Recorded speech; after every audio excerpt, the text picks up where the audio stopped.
Je suis Saliman Issifou, directeur national de SOS Village d'enfants au Bénin, président du réseau des structures de protection des enfants en situation difficile et premier rapporteur de l'autorité centrale en matière d'adoption de la République du Bénin.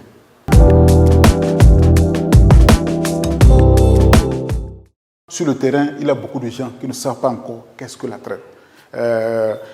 Des femmes, des jeunes filles, des garçons acceptent de se faire enrôler pour aller chercher de l'argent au Nigeria. On leur dit, allons au Nigeria, vous allez cultiver pendant, comment on appelle ça là, 3 mois, vous allez cultiver pendant 6 mois et on va vous acheter une moto. Après, leur argent, on ne leur paie pas leur argent, les enfants sont exploités, etc., etc. Voilà, ça c'est vraiment un problème. Les populations ont besoin de comprendre davantage qu'est-ce que vraiment la traite des personnes, pour pouvoir identifier ce qu'on leur offre comme opportunité, est-ce que c'est une bonne chose ou pas. Ça c'est vraiment un problème. La communication est un aspect qui doit être renforcé, sinon nous avons l'arsenal, mais il existe encore des poches où des jeunes filles, on les prend depuis le nord pour venir faire travail de bon à tout faire ici à Cotonou. On les exploite, elles sont abusées physiquement, sexuellement et économiquement, l'argent qu'elles gagnent, elles n'ont pas accès à cet argent.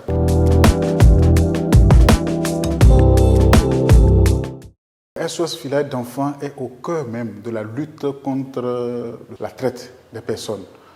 Pour nous, il s'agit d'une activité importante qui entre dans le cadre de nos activités. Il faut rappeler que ce que nous faisons, c'est que nous nous assurons que les enfants, les jeunes, les femmes qui sont sans prise en charge, qui sont abandonnées, se retrouvent dans un environnement où toutes ces personnes peuvent développer leur potentiel. Alors, ce que nous faisons, c'est que nous nous assurons qu'au niveau des enfants, que ceux qui n'ont personne, ils ont un environnement où ils peuvent bien grandir, se développer, avoir une formation et avoir du travail. Les femmes, par exemple, ce que nous faisons, nous leur offrons des opportunités de formation.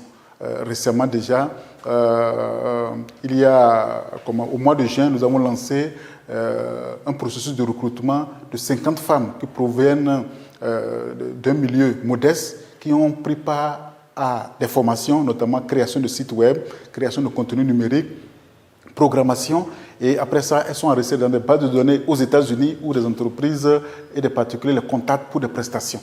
Ça, c'est l'une de nos activités que nous menons pour empêcher que des femmes qui se retrouvent sans moyens financiers ne soient tentées d'être enrôlées dans des réseaux de traite de personnes. Ce que nous faisons également, c'est que nous nous assurons que dans les zones où nous intervenons, que ces femmes soient identifiés, que les enfants soient identifiés et qu'on leur permette d'avoir les moyens de subvenir aux besoins de leurs enfants. La nourriture, la scolarité, les aides de naissance, etc.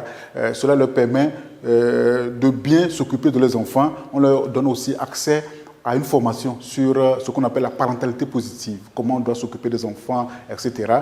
Et en plus, il faut leur donner un pouvoir économique. Pouvoir économique, ça signifie quoi? Si elles ont appris un métier, on leur permet de faire des stages, d'améliorer leurs connaissances, d'actualiser leurs connaissances pour pouvoir avoir du travail. Et on leur permet également d'avoir accès au microcrédit pour mener des activités génératrices de revenus, si bien qu'au bout de 3 à 5 ans, ces femmes ont un pouvoir économique qui leur permet de s'occuper de leurs enfants et de ne pas être enrôlées dans des réseaux de traite.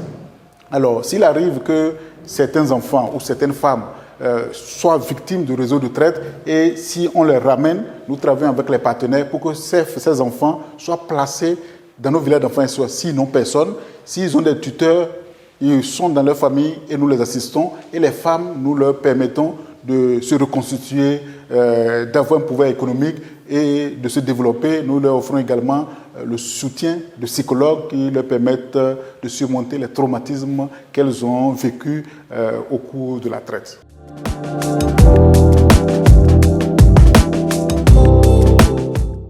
L'appel que j'ai à lancer pour cette journée internationale de lutte contre la traite, c'est que la traite des personnes est une affaire de tous.